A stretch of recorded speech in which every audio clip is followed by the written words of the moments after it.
Alright, today we are installing the Villains hydraulic handbrake in this E36. And we're going to do an in-depth install and all the parts and tools that you need to do it. Alright, so for the Villains handbrake kit, it comes with the TIG welded handbrake with the BMX bike grip. And then it comes with the Willwood bracket for the handle. Comes with all the hardware put it together, and specifically for an E36 you need a 5/8 Willwood cylinder, and we're doing a pass-through system, so it has 2 lines, and this came out to a total of $211 shipped. To mount the handbrake in the car, we made this plate with the 4 holes to bolt it to the tranny tunnel, so we're not welding it. And we have the hardware to do that. And then we have the hard lines. We're going to be doing hard lines today. So we have the adapters for the Willwood cylinder. We have the T's that have the bubble flare adapters in them. We're going to need 2 of those. Then 4 of the bubble flare nuts. And then 2 of these lines that we will bend into place, and they're about 3 feet long. To do all the flares, we went to O'Reilly's and picked up the flaring kit, and then to do the bends, we're going to be bending it with this little bender right here. And you can rent those at O'Reilly's for like 30 to 40 bucks. But all the hardware on the Villain setup are 13 millimeters, so we're going to be using this Milwaukee ratchet with a 13 and an extension, and then we have a what is this right here? Got a 19 millimeter for the hardware to bolt the plate to the tranny tunnel.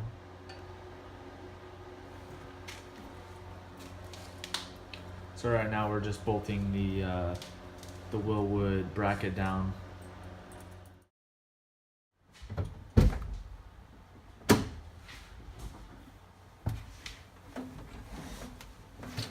Alright, so Adam is under the car right now, and we are bolting this down. Slide all 4 of these bolts in.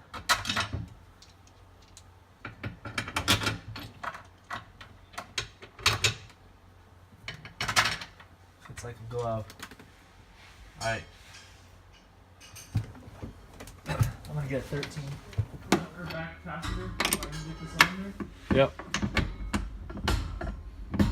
Which I cannot, so I'm gonna have to come back to that. Alright.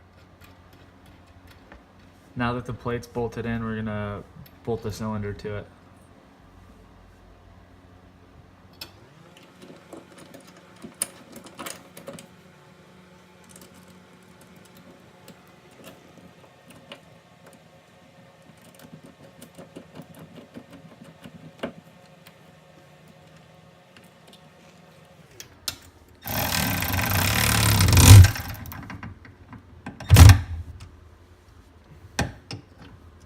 Master mounted.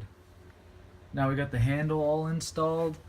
It was a little awkward, but if you thread the bottom bolt in and then thread the little rod in, then it goes in fairly easy. And you can get all the different gears, and it's in perfect placement right by the steering wheel.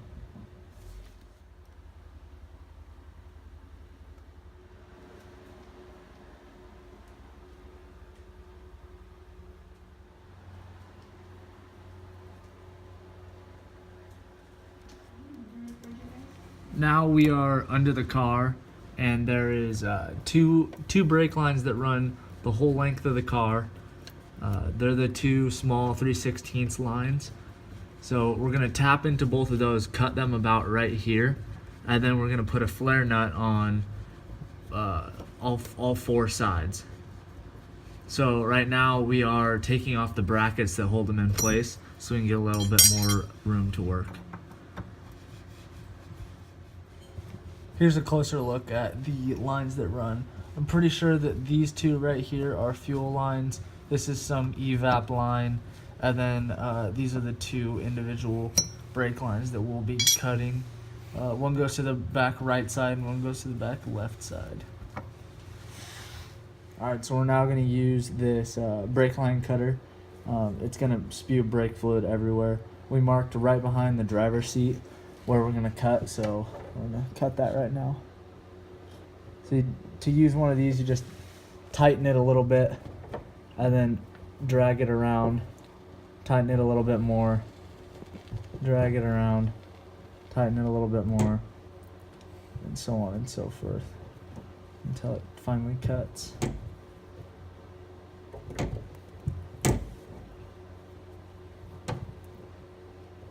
You don't want to go too fast because then it kinks it and then you're kind of screwed. So just be patient. Alright, so I'm going to explain what we're going to be doing under the car. So here are the two brake lines that we went over previously. Right now we've cut them right here. So from there, we're going to get these little flaring nuts right here, and we're going to bubble flare right here, and then the nut is going to go on right there. And we're going to do that to all four of these. And then we're going to take the T fittings that we have, and we're going to put the T fitting right in there. So the T is going to go right here, and the other T is going to go right here.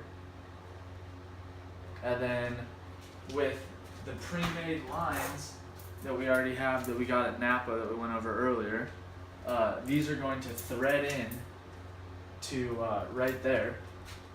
So these already have the flares and the nuts on them. So we're going to have a flare, and that's going to go up in the car, and then another flare, and that's going to go up in the car with that. Then both of those are going to go to the master cylinder that then attaches to the handbrake that we have. So that's how we're going to go about doing this under the car.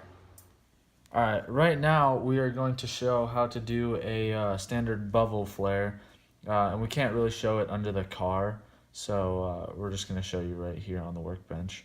So right after you cut it, it's got some burrs on the inside of the line, so you want to just get a Phillips head screwdriver and twist it around in there to get rid of those burrs. Then after that, you want to find the 3/16, because that's what line this is, on your flare tool, and you want to clamp that down. But you have to clamp it down to the certain thickness of the adapter for the 3/16 line. You only want to go to the first notch on it. So once you have it on the first notch, you can tighten it down. And you really don't want this to slip, and you want it to be kind of even pressure on both of the clamps. So you want to get a screwdriver and tighten it down a little bit.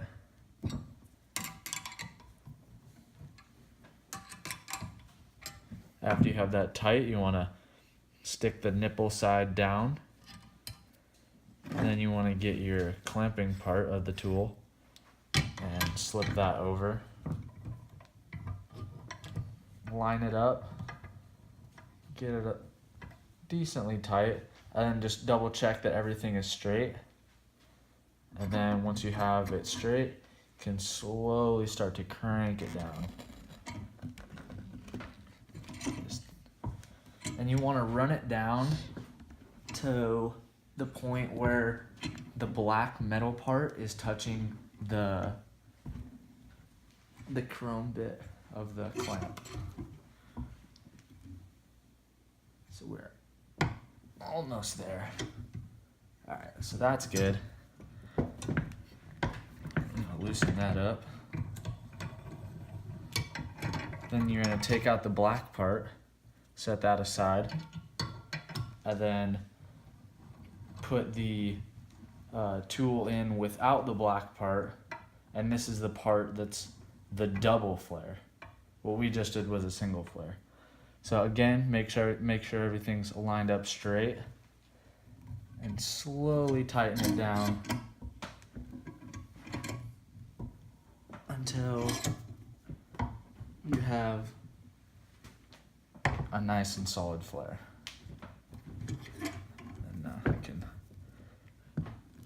loosen it maybe.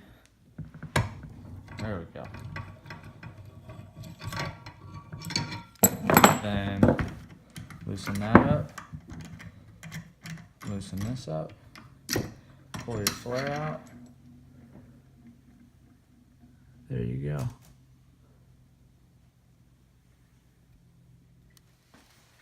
Alright. We're back with all of our flares finished. That is how we decided to do it.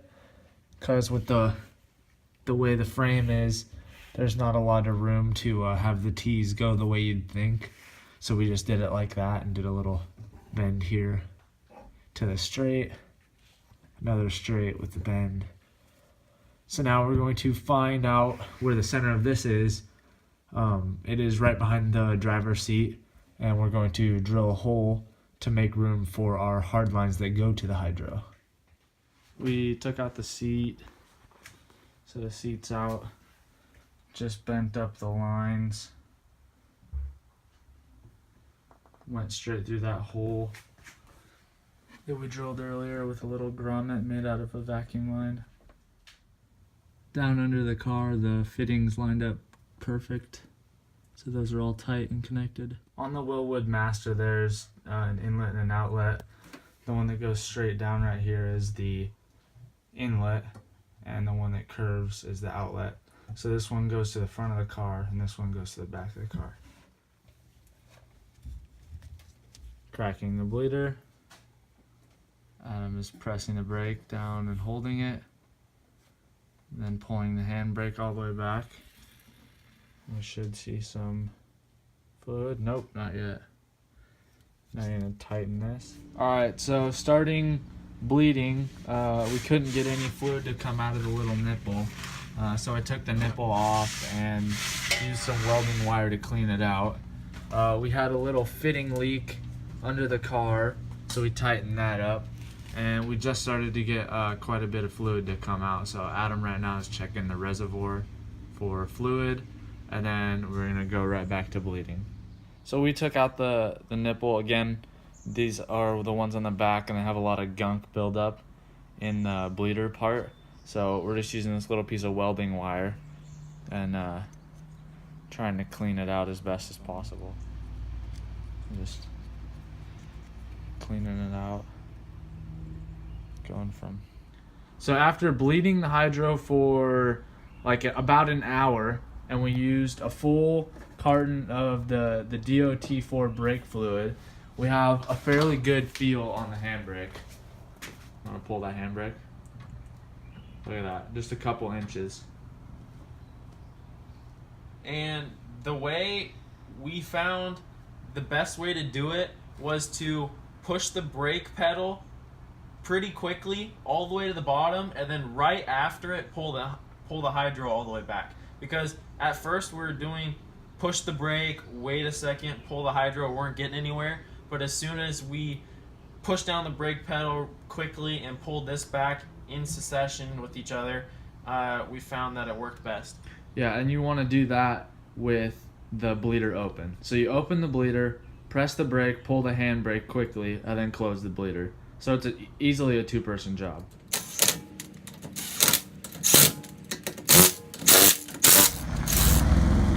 Finally got the hydro installed. I'm gonna see if it works.